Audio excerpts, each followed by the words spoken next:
3 weeks since the last coach from London had managed the Northern Road without losing a wheel, and the Grey Anchor Inn had not been quiet for a single one of those evenings. Arabella Voss stood behind the front desk with the accounts ledger open before her, and a candle burned to its last inch on her left, and she was adding the week's figures for the third time, because the third time, like the first two, was not producing a number she wished to report to anyone. The common room behind her was full, 7 travelers at table, 2 waiting for beds, 1 demanding a private parlor she did not have, and the noise of it ran together like water moving over uneven stone, loud in one register and then another, and never entirely still. She did not look up from the ledger. She had learned, across 4 years of managing the Grey Anchor, that if she looked up, she would be asked a question, and if she answered the question, she would stop adding the column, and if she stopped adding the column, she would lose the thread of the figure and have to begin again. The figure, when it finally resolved itself, was 17 shillings and 4 pence less than it should have been. She made a note of it in the margin, closed the ledger, and then, and only then, looked up. The man who had just come through the door was entirely the wrong sort of person to be standing in it. She could not have said precisely what told her this. He was dressed plainly enough, a dark traveling coat, unremarkable at a distance, and he carried no footman, no valet, no evidence of a household following behind him. He came alone through the door, and he paused there, just inside it, in the particular way of a person who has trained themselves not to look around a room with visible curiosity, but who is nonetheless reading every corner of it, with some portion of his attention that operates below the ordinary surface. He was tall, his coat was plain, but it had been built rather than merely sewn.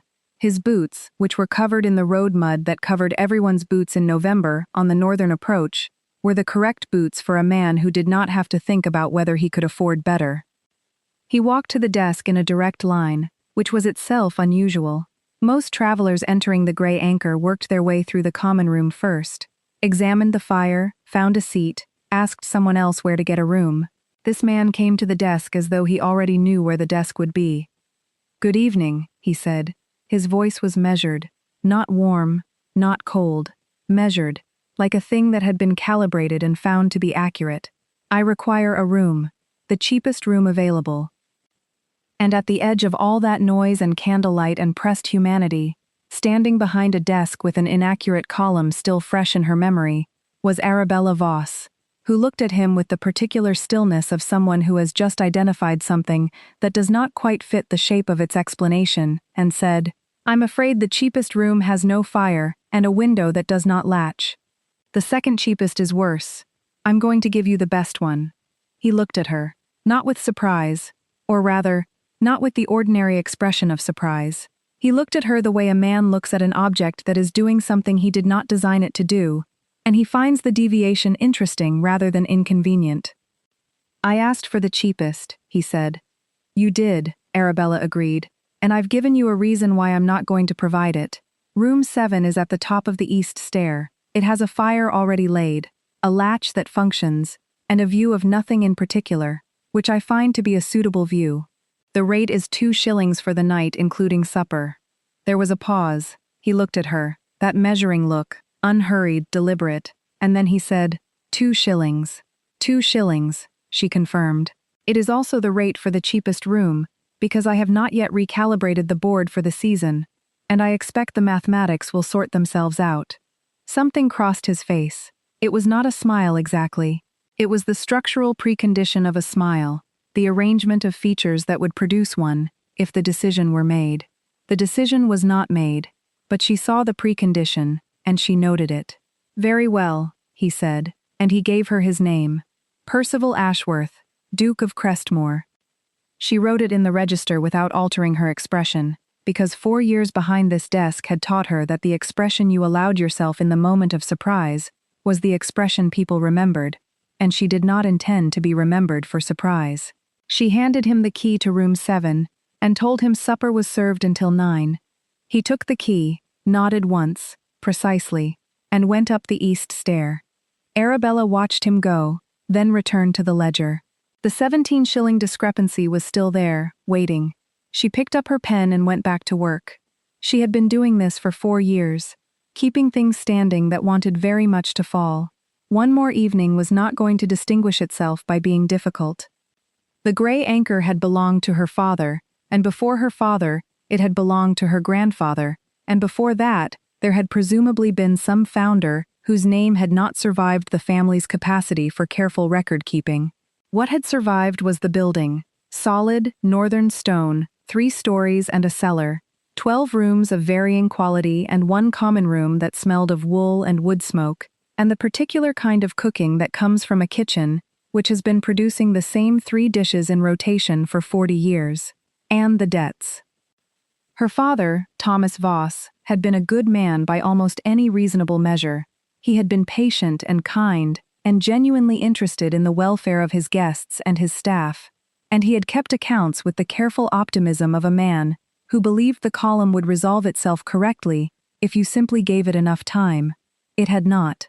By the time he died in February of 1818, quickly, between 1 week and the next, which was the sort of death that at least had the quality of not requiring a long and agonizing preparation, the gray anchor owed £142 to 4 separate creditors, had a roof in the east wing that let in water when the wind came from the north, and had not turned a profit sufficient to cover its own operating costs in 14 months. Arabella had been 23 years old. She had been managing the kitchen accounts for 6 of those years, the room bookings for 4, and the creditor negotiations for approximately 18 months, which her father had permitted with a grateful relief that he had never quite articulated aloud, but which she had understood perfectly from the way he stopped looking at the post when it arrived. When he died, she was left the inn and the debt and the staff, Martha, who had cooked for them for 11 years, old Tom Barnes, who kept the stable and who Arabella was reasonably certain had been there before her grandfather, and a rotation of local girls who helped with the rooms when the inn was full enough to require it. No brother, no male relative of any useful description. Her mother's sister, Constance Farley, had come for the funeral and had suggested, carefully, kindly, in the way of a person who believes they are being helpful, that Arabella might consider selling the building and coming to live in Harrogate. Arabella had thanked her and not done it. She had written to each of the 4 creditors within the week. She had not written the letter her father would have written, which would have been a warm and optimistic communication, expressing confidence that the matter would resolve itself in good time. She had written the letter she believed the situation required, a specific accounting of the inn's assets and current obligations, a proposed repayment schedule set against projected revenue from the spring season, and a clear statement that the Grey Anchor would honor every pound it owed, on the schedule enclosed, or she would inform them in writing 6 weeks before it could not. 3 of the 4 creditors accepted. The 4th, a wool merchant from Leeds named Mr. Calloway, had come in person, apparently expecting to find himself negotiating with a woman who would eventually accept whatever he proposed. He had found Arabella behind the desk with a copy of his original loan agreement, annotated in the margins with the specific clauses that governed the repayment terms, and a counter-proposal that was actually more generous to him than his own original schedule, because she had identified that front-loading the early payments would save him the interest calculation anxiety and cost her almost nothing in actual liquidity. He had left with the amended agreement signed and a slightly bewildered expression, and he had told someone afterward.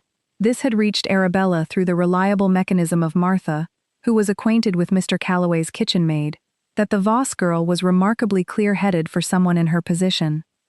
She had considered this observation and concluded it was the highest compliment the man was equipped to offer. The 4 years that followed were not easy, but they were not chaotic, because Arabella did not permit chaos. She repaired the east wing roof in 2 stages, financing the 2nd stage from the revenue generated by the rooms that the 1st stage had made habitable. She renegotiated the kitchen supply contracts annually, which the suppliers did not expect her to do, and which saved her an average of 11 shillings per quarter. She introduced a standing arrangement with the coaching companies on 3 northern routes, which meant the Grey Anchor was listed in the schedule as a recommended stop, which meant she could predict her occupancy with reasonable accuracy 2 weeks in advance, which meant she could staff and supply accordingly. By the winter of 1820, the inn owed nothing to anyone. It turned a profit of £63 in the year ending October, which was not magnificent but was solid and was hers. There had been one moment, in the second year, when she had come very close to something she did not allow herself to name as despair. The east wing roof had opened again, a different section, a section she had not anticipated, in March, and the repair cost had arrived on the same morning as a letter from the Leeds coaching company informing her that they were rerouting their northern schedule, and the Grey Anchor would no longer be listed as a recommended stop. She had read both letters standing at the desk, and she had stood there for perhaps 3 minutes with both letters in her hands, and then she had pressed one hand briefly against the wall, the cold stone of it, solid and reliable, and returned to her list. She was not going to step aside, not for a roof, not for a coaching company, not for the ordinary grinding weight of a situation that had more moving parts than any single person should have been managing alone. She had managed it. She was still managing it. This was what no one who looked at the Grey Anchor saw, not the clean common room, not the reliable supper, not the accounts that resolved correctly, but the years of decisions behind all of it, made early and late and in between, by a woman who had been managing crises before breakfast for long enough that the management itself had become invisible. The person being overlooked in any room is often the person keeping the room standing. Arabella had learned not to count on anyone noticing. Percival Ashworth, His Grace the Duke of Crestmore, had not intended to stop at the Grey Anchor Inn. He had intended to stop at Morley House, 12 miles further north, where his estate agent kept an account at the posting inn, and where the beds, according to previous experience, were merely uncomfortable rather than impossible. He had not stopped there because his carriage, or rather, the carriage he had borrowed from his secretary for this particular journey, since he had decided at the last hour to travel without his own equipage, had lost a wheel on the northern approach precisely where the road dropped toward the river, and the nearest shelter had been the Grey Anchor. This was what had brought him to the door, but it was not what had kept him standing at the desk longer than the transaction required.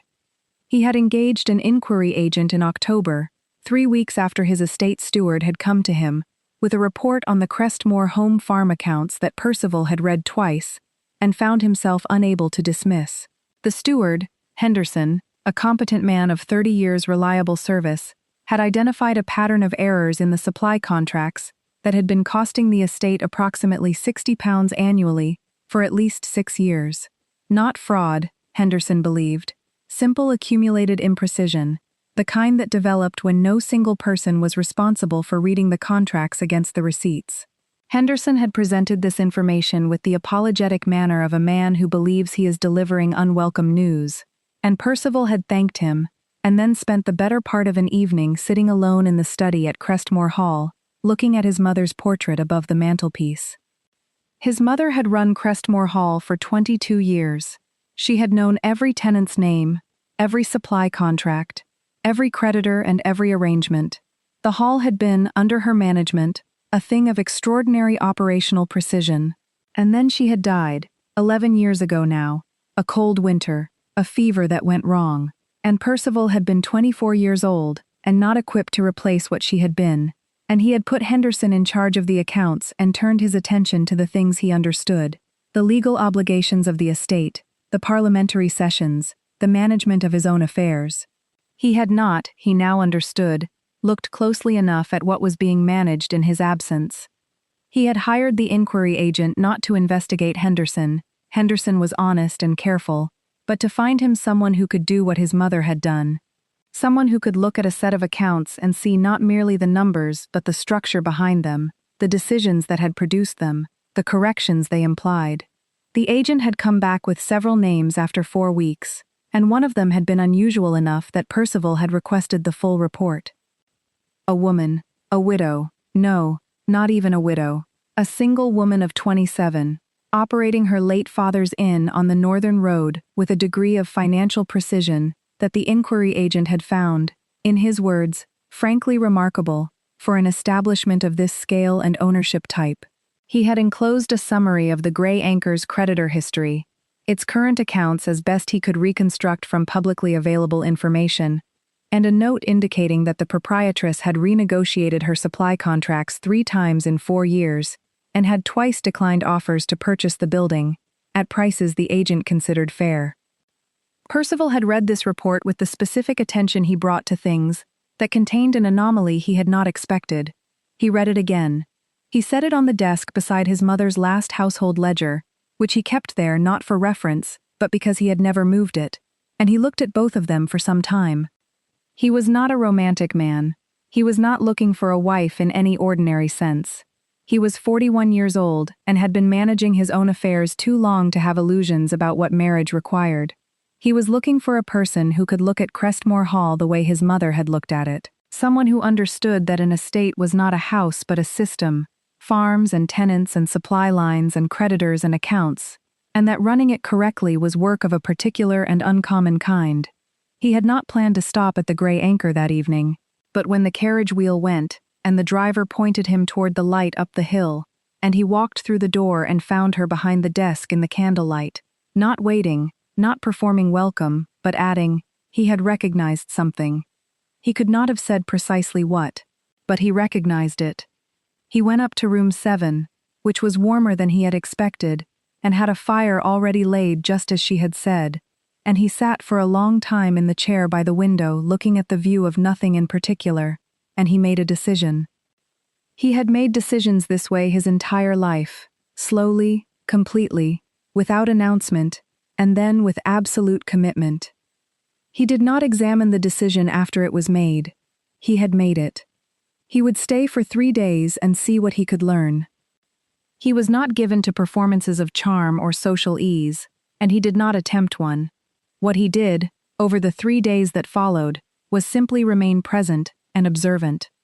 He took his meals in the common room at the end of the table nearest the desk. He noted that the woman, Arabella, he had learned from the register, Arabella Voss, ran the desk and the accounts and the room assignments and the staff communication and the supplier deliveries simultaneously, moving between each task with the efficiency of someone who has learned to hold multiple threads without losing any of them. He noted that she remembered every guest's preferences without appearing to make a note of them.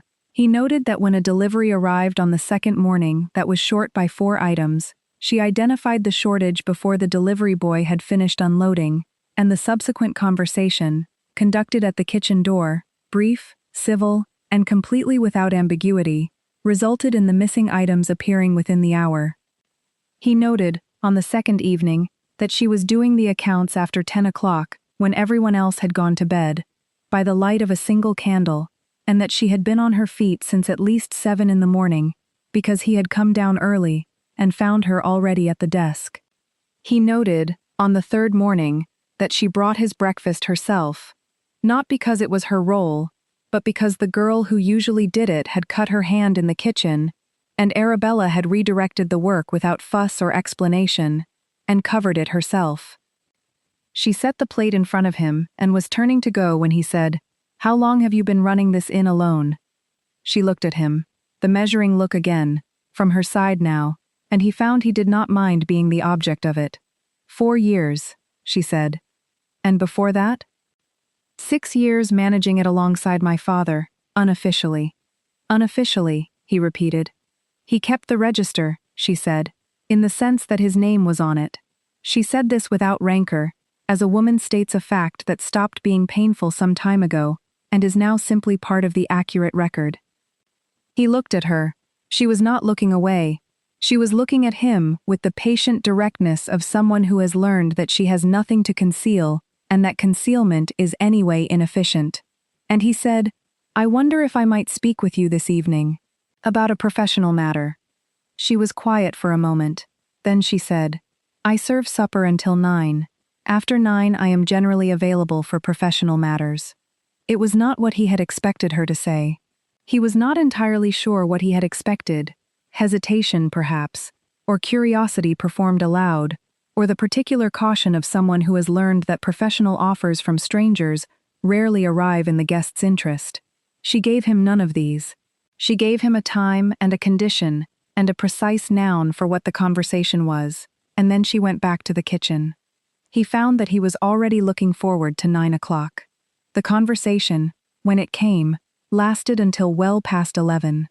He had arranged himself at the desk-end table with a glass of the inn's better wine and his mother's ledger, He had brought it from his bag because he thought it would be useful as a reference point, and she came and sat across from him at 9 with her own ledger already in her hands, which told him she had been thinking about what professional might mean. He told her about Crestmore Hall.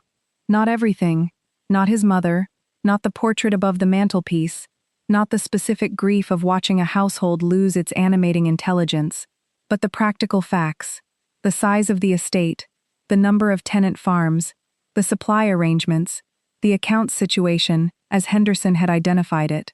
He told her what his steward was competent to do, and what he was not. He told her what the role would require. She listened. She did not ask questions while he spoke, which he noted approvingly. She waited until he had finished, and then she asked 4 questions, each of which was better than the last, and each of which demonstrated that she had been listening not merely to the content of what he said, but to the structure behind it, the gaps and the assumptions, and the places where he had said approximately, when he should have said a number. The supply contracts, she said. You said 6 years of accumulated error. Do you know if the original contract terms were the source of the problem, or the application of them? He looked at her. I don't know, he said. Henderson believes it was application. Then the contracts themselves may be sound, and the monitoring process is what needs rebuilding, she said, which is a different problem than if the contracts were badly structured from the start. One requires a system of review, the other requires renegotiation. They're not the same amount of work.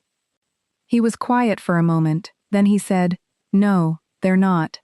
She looked at him with the particular expression of a person who has just established that the person across from them is worth talking to carefully. What are you proposing exactly? She asked. He told her. A position at Crestmore Hall, household accounts manager, with authority over the supply contracts and the domestic budget.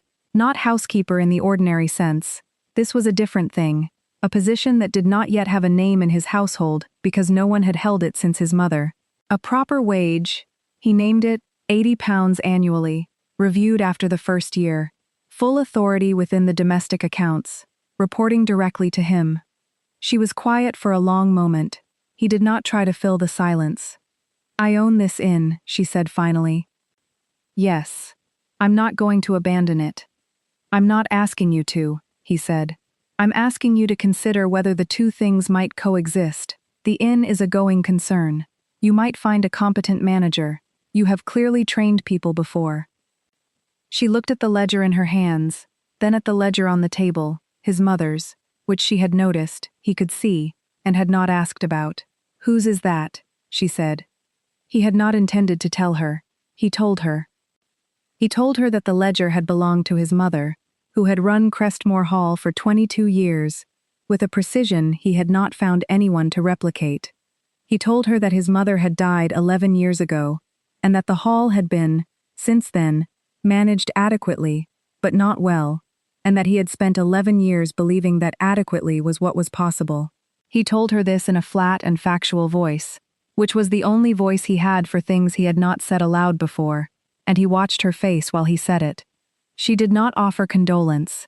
She did not soften her expression into sympathy. She looked at the ledger on the table, and then she said, May I? He passed it to her. She opened it. She read for perhaps 2 minutes, not skimming, but reading, the way she read everything, with her complete attention. Then she closed it carefully, and set it back on the table. She organized by supplier category, rather than by month, she said. I've done the same thing. Most people find it counterintuitive, but it's faster for renegotiation. He looked at her. She was looking at the ledger, not at him, and he was glad of it because what was in his face at that moment was something that he had not shown anyone in 11 years, and he was not yet prepared to examine it. He said, Take some time to consider it. I'll be here until Friday. My carriage is still being repaired. She nodded. I'll give you an answer by Thursday, she said, and picked up her own ledger and went to bank the fire. He remained at the table for a moment, looking at his mother's ledger. She had been the first person to touch it, besides himself, in 11 years. He did not say anything. He simply closed his hand briefly around the cover, and then he went upstairs to room 7. There was not, in the ordinary sense of the phrase, a simple transition from the gray anchor to Crestmore Hall. There was the matter of old Tom Barnes, who was 63 and had opinions about change, and who agreed, after a conversation conducted at the stable door on a Thursday morning, that Arabella would later describe to no one, because there was no one to describe it to, that his cousin's son William was capable of taking over the stable management, and that William was a sound young man who would not do anything foolish. There was the matter of Martha, whose cooking was the actual foundation of the Grey Anchor's reputation with the coaching companies, and who agreed to stay on as senior staff if Arabella could find her a competent second who Martha herself would approve. Martha's approval was obtained for a girl named Agnes from the village, who had been cooking in a farm kitchen for 3 years, and whom Martha declared, after 2 days of observation, to be not entirely useless, which is better than most.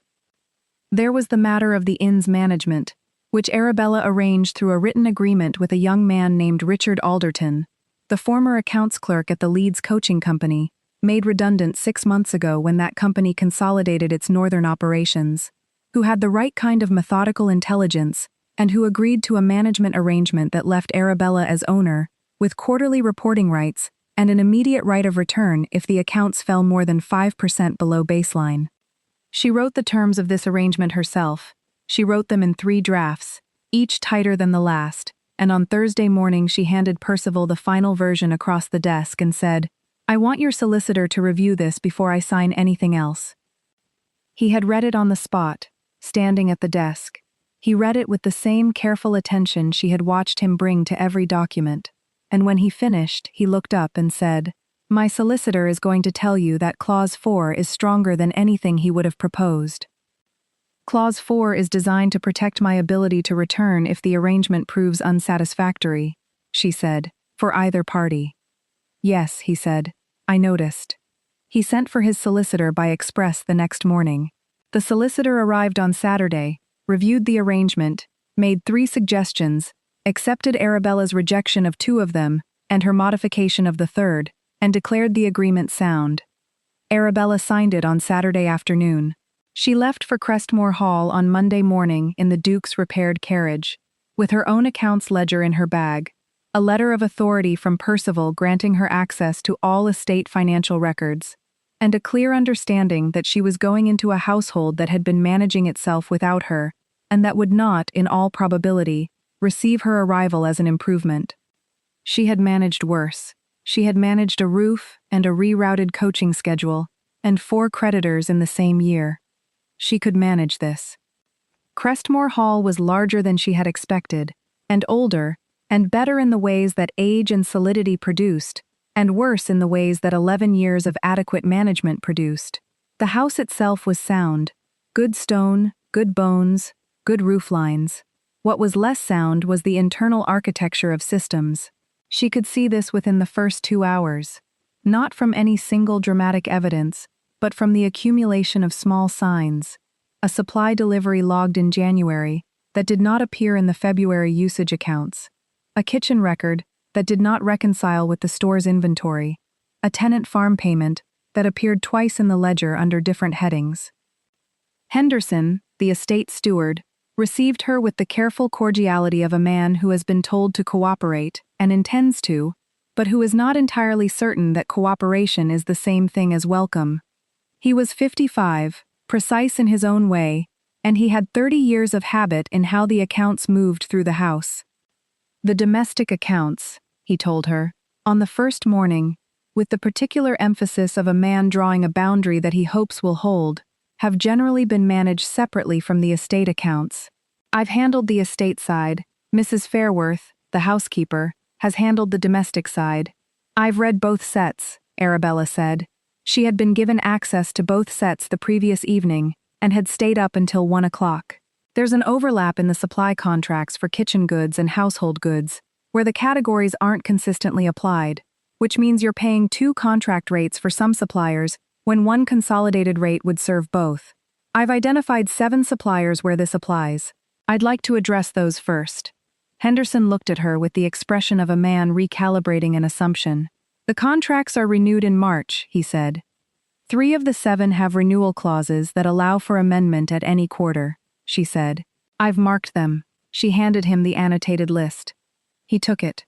He looked at it for a moment, not quickly, but with genuine attention. Then he said, "I didn't know those clauses were there." "They're in the original agreements," she said.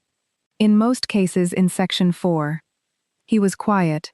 Then he said, with the particular tone of a man who has decided that this is more useful than the alternative, "I'll pull the original agreements this morning." The housekeeper, Mrs. Fairworth, was a different matter. She was 60, firm, and had been managing the domestic side of Crestmore Hall since Percival's mother died, and she had developed a relationship with the household that was warm and capable, and also, in certain structural respects, convenient to her, in ways that Arabella did not think were dishonest, but were certainly imprecise. The kitchen accounts under Mrs. Fairworth were kept in a system that Arabella had seen before, the system that develops when a competent person manages accounts without anyone looking over their shoulder, where the categories are clear to the person who built them and unclear to everyone else, and where the imprecision is not malicious but is a form of authority. Arabella did not confront this directly. She asked Mrs. Fairworth to walk her through the kitchen account system, which Mrs. Fairworth did, with the slightly proprietorial air of someone demonstrating a personal achievement, and Arabella listened and asked questions, and the questions were the kind that did not feel like challenges but were, in fact, the precise questions required to map where the imprecision lived. After 3 sessions of this, she had a clear picture. She had also, by that point, begun to understand something about Mrs. Fairworth that changed her approach. The woman was not protecting her territory out of malice, but out of the same impulse that Arabella recognized from her own years at the Grey Anchor. She was the person keeping the room standing. She had been keeping it standing alone for 11 years, and she was not going to stop simply because someone arrived and claimed authority. Arabella waited until the 2nd week. Then she brought Mrs. Fairworth a revised version of the kitchen account categories and said, "I've based these on the system you're already using. I've just made the category boundaries explicit enough that someone coming in fresh could read them. Would you look at them and tell me if I've understood it correctly?" Mrs. Fairworth looked at the revised system. She looked at it for a long time. Then she said, in a voice from which some of the stiffness had departed, "You've got the bakery and the dairy in the wrong order. The dairy always comes first." "Of course," Arabella said, and made the change in front of her. She had learned not to count on welcome. She had not expected it to come in this form, not from the housekeeper, not in the 2nd week, not over a question of ordering categories, but something in the exchange had shifted to something that was not opposition, and Arabella counted that as sufficient. There was also, in that 2nd week, the matter of Lady Constance Vane. Lady Constance had been, for the past 3 years, the primary guest at every dinner Percival hosted, and the primary candidate, in the understanding of his social circle, if not apparently in his own, for the position of Duchess of Crestmore. She was 38, composed, beautifully managed in all her public appearances, and the daughter of a marquess. She had a clear comprehension of her own suitability, and communicated this comprehension through a kind of gracious certainty that Arabella had recognized the moment she came through the drawing-room door for the first dinner, that particular variety of social confidence that comes not from arrogance, but from never having had it meaningfully challenged. Lady Constance had looked at Arabella across the dinner table with the particular attention of a person conducting a rapid and thorough assessment, and then she had said, with perfect warmth, "And you have come to assist with the household accounts? How very organized of Crestmore to find someone at last. One does feel for the staff, managing all that complexity without proper support." The table had 10 guests. All of them heard this. Arabella set down her fork with the precise care of a woman deciding that the moment requires the same attention she would bring to an annotated contract. "I manage the domestic and supply accounts," she said, "and the contract negotiations. This week I've identified a recoverable margin of approximately £400 annually in the consolidated supply contracts that the estate has been paying in duplicate. The staff have been managing considerable complexity with considerable skill. It was the contracts themselves that needed attention." Lady Constance received this with a smile that did not alter. "How impressive," she said. "Thank you," Arabella said, and picked up her fork again. Across the table she was aware of Percival looking at her. Not with the measuring attention of the first night at the Grey Anchor. Something slightly different, something that had more temperature in it. And then he said to the table generally, Miss Voss has identified a pattern in the supply accounts that my steward and I missed for 6 years. I'm inclined to consider that a significant operational achievement. The room received this. Not with noise. It was not a room that dealt in noise, but with the quality of attention that means 10 people have simultaneously understood something and are considering how to file it. Lady Constance looked at Percival. Percival looked, briefly, at Arabella. Lady Constance looked at her wineglass. That was, in its way, the first negotiation of the season. Arabella picked up her list, metaphorically. She did not actually produce a list at dinner, and continued. The private scenes accumulated like annotations in a margin, small, specific, and cumulative, in a way that the individual entries did not reveal. There was the evening in the library when she had come down at 10:30 to retrieve the Henderson report she had left on the reading table, and found Percival already there, in his shirt sleeves, which was not how she had ever seen him, and which produced a brief rearrangement in her understanding of how a person moved when they were not performing their public function. He had looked up. Neither of them had said anything immediately. Then he had said, "The Henderson report," and she had said yes, and he had reached across the table and handed it to her, and their hands did not touch, because she took it from the edge he offered, and she had gone back upstairs. She had stood at the top of the east stair, not the inn's east stair but Crestmore's east corridor, which was long and cold and lit by 3 lamps, and she had pressed one hand briefly against the wall, which she only did when she needed to locate herself. There was the afternoon in the garden, the 3rd week, the cold end of November, when she had gone out to look at the kitchen garden, because the kitchen garden costs appeared in both the household and estate accounts, and she had not yet resolved which side correctly owned them. Percival had found her there. He had come without his coat, which she noticed, and he had walked the rows of the winter-dormant beds beside her, while she thought out loud about the accounting split, and he had offered one observation that reframed the question entirely. Something about how his mother had always classified the kitchen garden as household, not estate, because the harvest went directly to the house and not to market. She had stopped walking. "That's the correct classification," she said. "I don't know why Henderson moved it to estate." Henderson may not have known the original reasoning, he said. He was looking at the beds rather than at her, which was how he delivered information that had some private weight to it. My mother's reasoning was in the ledger, not in the records Henderson inherited. She was quiet for a moment. Then she said, "I've been reading the ledger." He looked at her then. "I know," he said. "I left it in the library." He had left it in the library. He had not moved it back to his study. He had left it somewhere she could find it, and she had found it, and he had known she had found it, and neither of them had said anything until this moment, standing in the kitchen garden in November, with no coat between them, and the cold coming down evenly from a white sky. "She wrote notes in the margins," Arabella said. "Yes," he said. "She found the dairy supplier overcharging by 1/4 per annum in 1803. She renegotiated and recorded the new terms in the margin of the original entry." "Yes," he said again. "I do the same thing," Arabella said. He was looking at her with an expression that was not the measuring attention of the gray anchor, and not the private duke of the library. Something that had moved past both of those, into a register she did not yet have the language for. She found she did not look away from it. "I know," he said. She straightened her spine. It was already straight.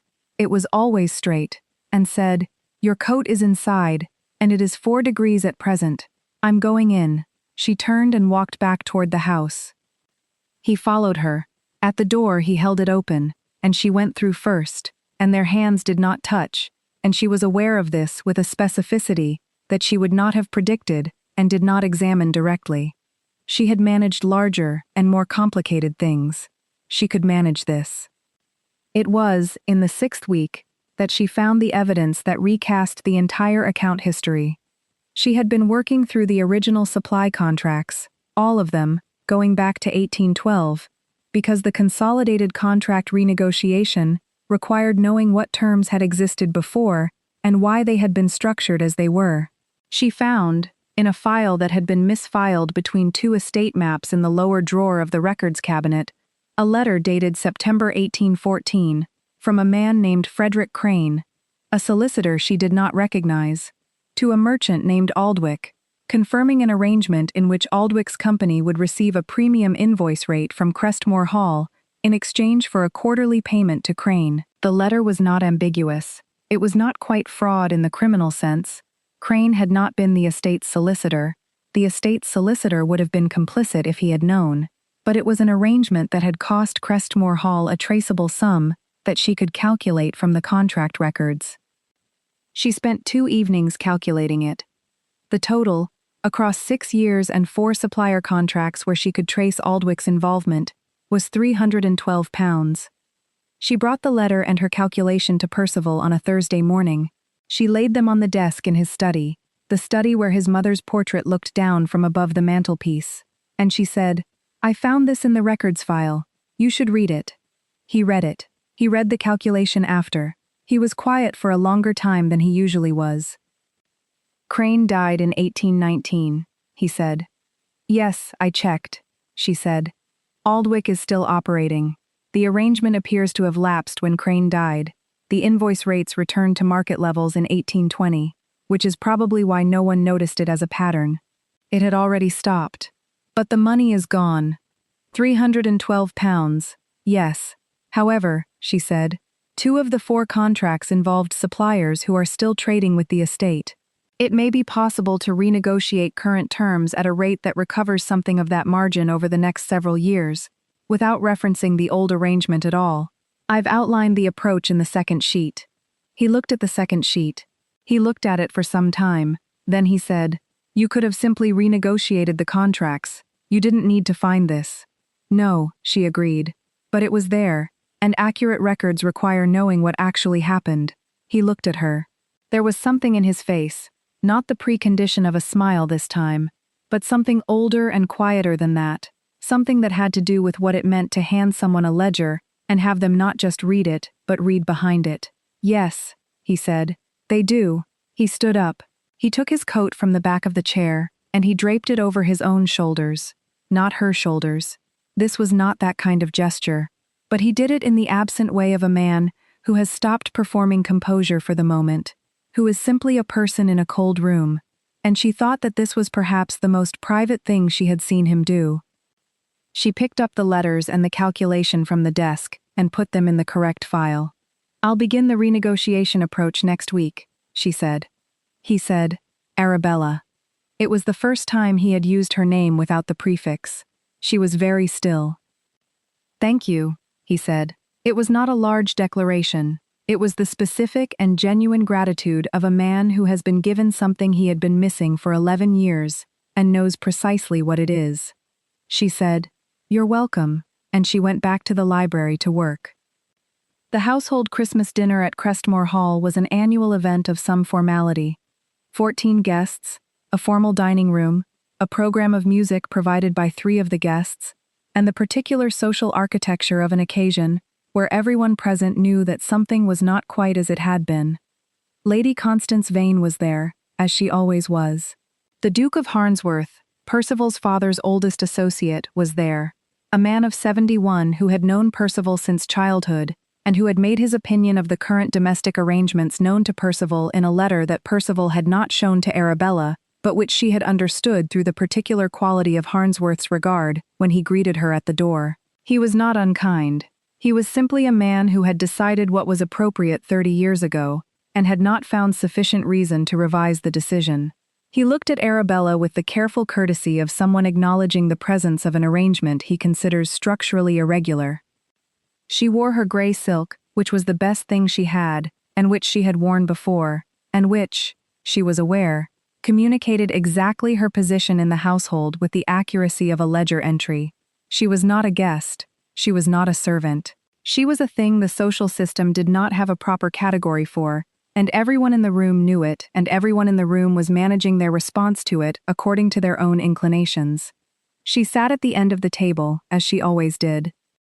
After dinner, one of the guests, a young woman named Miss Hartley, who was there with her parents and who played the pianoforte, performed 2 pieces for the assembled company in the drawing room. The playing was accomplished and entirely correct. When Miss Hartley finished, there was a pause, and Lady Constance, gracious, always gracious, said, "Miss Voss, I believe you play? You were an innkeeper, wasn't there a pianoforte at the inn?" There was one. Arabella had played it for 12 years. She had learned from her mother, who had been good, and she had continued after her mother died, because there are some things you continue, not because the situation requires them, but because you have decided not to become less than you were. She looked at Lady Constance with the particular expression of a woman who understands exactly what has just been done and has decided that the response is not going to be the one the room expects. "There was," she said, and she stood, and she went to the pianoforte, and she played. She played the composition she had found in the back of his mother's ledger, a handwritten piece, 8 bars repeated with variations, with the notation in the margin in the same hand as the account annotations, for P. 1807. She had found it 3 weeks ago, and she had spent the evenings since working it out on the old practice instrument in the east sitting room, where no one had been in years. She knew it now as well as she knew the supply contracts. She played it from memory without looking at the keys. The room was quiet in a way that the room had not been quiet all evening. She played through the piece twice. She played it without embellishment and without performance, and without any expression on her face except the particular concentration of a person who is doing something correctly that matters. She finished, and she set her hands in her lap, and she looked at the instrument, not at the room. The silence lasted longer than she had expected. Percival said, from across the room, "Where did you learn that piece?" She looked at him. He was standing. He had been standing, she realized, since approximately the second bar. She had not watched for it, but she knew it now with the same certainty she knew the account figures, and his face was not composed in the usual sense. It was open, which was not a word she had previously associated with him, and the openness was the kind that comes when something has arrived that was not anticipated and has gone directly past the ordinary defenses. "The ledger," she said, in a voice that was as quiet as the room. "The last page." He was across the room in the time it takes to decide that the distance needs to be covered, and he stopped in front of the pianoforte, in front of her, with 14 people watching, and nobody apparently breathing, and he held out his hand. Not offered it, exactly. Held it out in the specific way of a man making a declaration that is too complete for words, and has therefore found a different form. She looked at the hand. She thought about it, as she thought about everything, and then she put her hand in his, and he raised it, and he pressed his lips to the back of it, in full view of every person in the room, with the deliberate, unhurried manner of a man who is not performing courtesy, but is making a statement of fact. The room did not erupt. There was a suspended moment, long and still, like water finding its level. Lady Constance looked at her wineglass. She did not look devastated. She looked like a woman who has received accurate information that alters her calculation, and who is too composed to perform a reaction she does not entirely feel. She was, in that moment, exactly what she had always been, gracious, contained, and now simply irrelevant to the story being written in front of her. The Duke of Harnsworth looked at Percival. He looked at Arabella. He looked at their joined hands, and at the pianoforte, and at the room that had gone entirely quiet. Something moved across his face. Not warmth, not conversion, but the specific expression of a man who has watched something he did not predict, and who is old enough and honest enough to acknowledge when the thing he did not predict has turned out to be the correct thing. He said nothing, but he looked at Arabella for a long moment, with an attention that was different from the careful courtesy of the door, and then he looked away and picked up his own glass, and the motion was the motion of a man who has filed something important and returned to the ordinary business of the evening. Percival had not let go of her hand. She was very still, which was how she was when the feeling was strongest, and she was aware of the room and the watching and the significance of the watching, and she was aware of his hand around hers and the specific warmth of it, and she thought, with the portion of her mind that would not stop processing, even now, that this moment was the kind that would need to be filed correctly, that it would require a category she had not yet built. He said, quietly, "Not for the room, but not concealed from it. I should have asked you in the garden." "Yes," she said, "you should have." The corner of his mouth moved. That structural precondition, and then, this time, the actual thing, brief and private and entirely real. The room slowly recovered itself. Someone asked Miss Hartley to play again. Lady Constance accepted a glass of wine from a footman with perfect grace.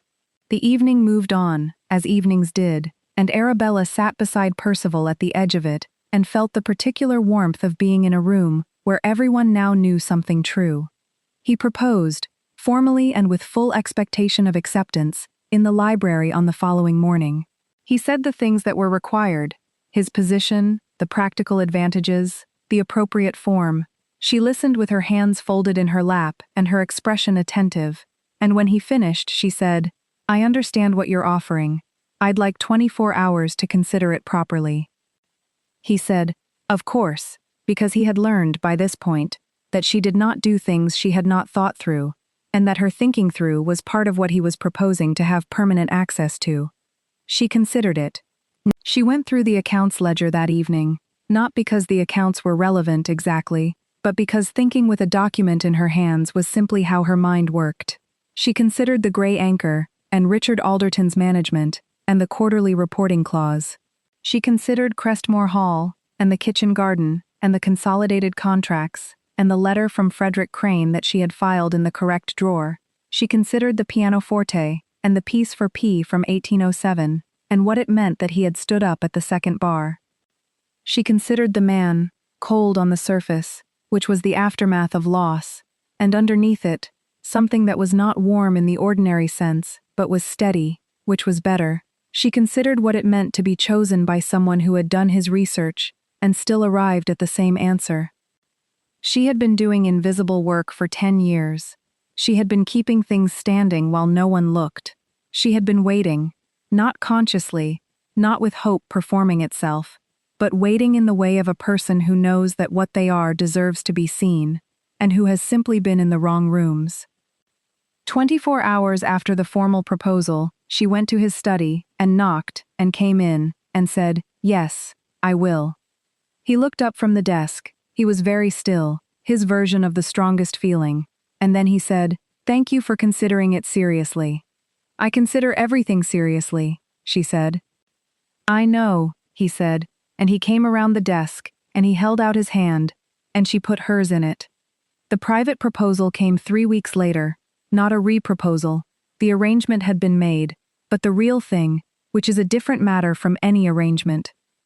They were in the library at 10:30, as they sometimes were, both of them reading, she the consolidated supply schedules for the spring, he the estate improvement plans Henderson had submitted, and the fire had burned down to its last hour, and neither of them had moved to add wood, and the room had gone warm and quiet in the way that rooms do, when two people have been in them long enough to settle into each other's presence without performance. He set down the estate plans. She did not look up immediately. She was finishing a sentence in the margin of the supply schedule. He said, "Not because it is convenient or appropriate, or fitted the requirements my position imposes. Not because I needed an accounts manager, though I did, and though you are the finest one I have encountered in my life, or my mother's. But because you left the door of room 7 unlatched on the night my carriage wheel went, and gave me the best room at the inn when I asked for the worst, and explained your reasoning to me without being asked, and because I have not been able to look at the supply contracts since, without thinking that you are what I have been trying to find for 11 years, and because the library at 10:30 is the only time in my day when everything is completely in order." She was quiet. The fire made its sound. Outside the window, the January dark was absolute. She looked up from the margin note. She looked at him with the particular expression of a woman who has heard something true and is verifying it against the record. "The door of room 7 latched," she said. "I told you when I gave you the key." "You told me it functioned," he said. "I found it differently when I tried it." "I'll look at it this week," she said. "Arabella." "Yes," she said. "I know what you said. I heard you." She set the supply schedule on the table. She was very still. "I have been managing things alone for a long time," she said. "I had made my peace with that being the arrangement." "Yes," he said. "I find," she said, "that I am no longer entirely at peace with it." He reached across the table. He did not take her hand. He set his hand on the table beside hers, close, but not touching. which was the specific geometry of a man who is offering, rather than assuming. She put her hand in his. "Good," he said. They were married in March, at the church in Crestmore Village, in a ceremony of the appropriate kind that Arabella managed with the same efficiency she brought to everything, and which required, in the final calculation, 11 separate vendors, 2 legal documents, 1 conversation with the bishop's secretary about a scheduling conflict, and a morning in which she also renegotiated the spring dairy contract before the ceremony, because the dairyman came at 8, and the church was at 11, and there was no good reason not to. Percival stood at the altar in his coat, which was correct, which she had observed was correct, but which had nonetheless been 5 degrees off-center at the cravat, when she had seen him in the hall before the ceremony, and which she had straightened without comment, because it had been crooked, and there was no earthly reason to leave a cravat crooked when you could fix it. He had stood still while she fixed it, and then he had said, "Thank you," with the specific intonation that meant he was smiling below the surface, and she had said, 40 minutes I was going to let it go, which was not true, but which made him actually smile, which she filed as significant. The Duke of Harnsworth attended.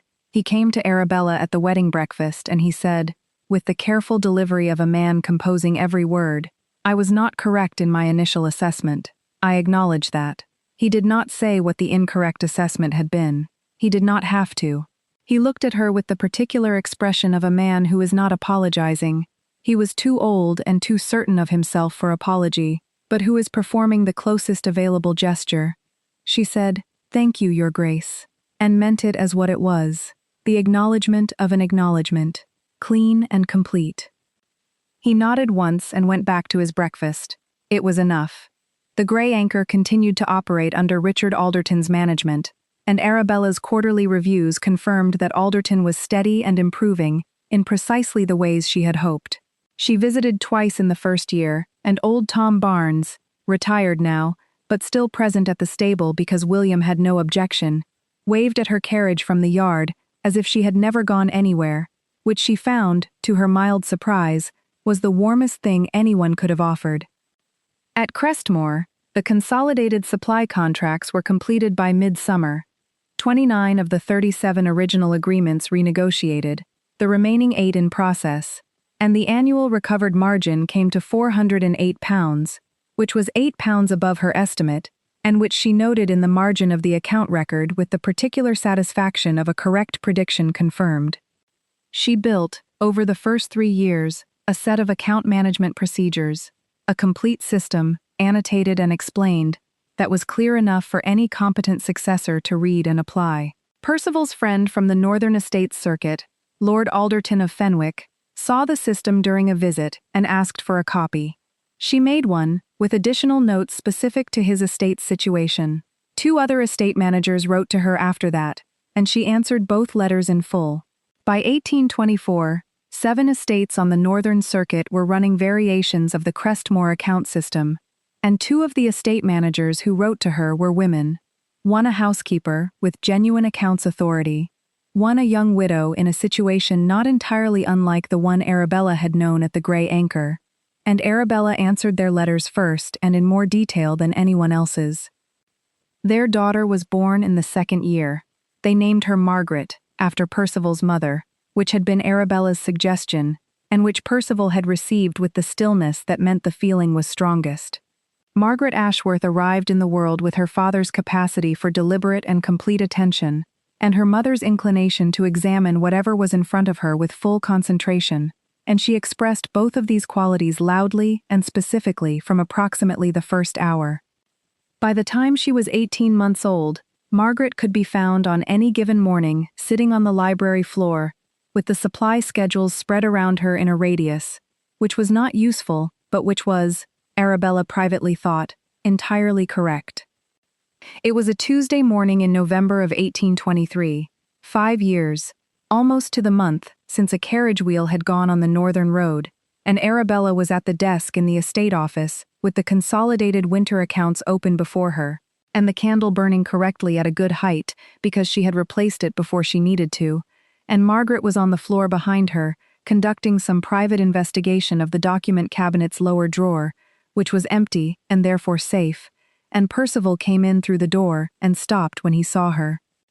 She knew he was there. She always knew when he came in. She did not look up immediately, because she was finishing a figure, and the figure was not going to wait for her to be charming about it. All figure. She finished the figure. She made the margin note. She looked up. He was standing in the doorway looking at her with the expression that was not the measuring attention of the gray anchor, and not the private duke of the library, but the thing it had become across 5 years, steady and specific and entirely her own. He was watching her the way he watched things he valued, with full attention and without performance.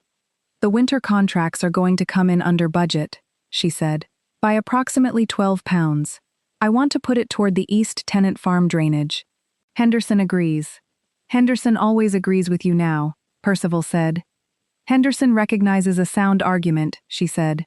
"It took him about 3 weeks. He's a quick study, for a man who took 6 years to notice a duplicate invoice." Percival crossed the room. He looked at the accounts over her shoulder, not because he needed to check them, but because he always looked at what she was working on, with the same attention he brought to his own work, which was still the thing she found most reliable in him. He put one hand briefly on her shoulder, which was minimal and precise and entirely sufficient. On the floor, Margaret abandoned the document cabinet and began working her way toward the desk with the determined locomotion of a person who has identified a more interesting location. "She's going to reach the desk in approximately 40 seconds, Arabella said, without looking down. 30, said Percival. Margaret arrived in 25, which was ahead of both estimates, and which was, in Arabella's private assessment, exactly right. She picked up her daughter and set the winter accounts in the tray, and looked at the window, which showed the kitchen garden in its November quiet, bare and correct, and waiting for the spring it already knew was coming. Percival watched her. She knew he was watching. She had built this room. She had built what it contained: the accounts, the system, the remedied contracts, the daughter on her hip reaching for the pen on the desk. She had brought everything she had, and she had put it to work, and the work had been seen. The candle burned at its good steady height, and the room held them all, and outside the kitchen garden waited, and Arabella Voss, Duchess of Crestmore, turned to her husband with the particular expression of a woman who has found the correct column and is satisfied with the sum, and said, "She wants the pen." "She always wants the pen," he said. "Good," said Arabella, and gave Margaret the pen, and returned to her accounts.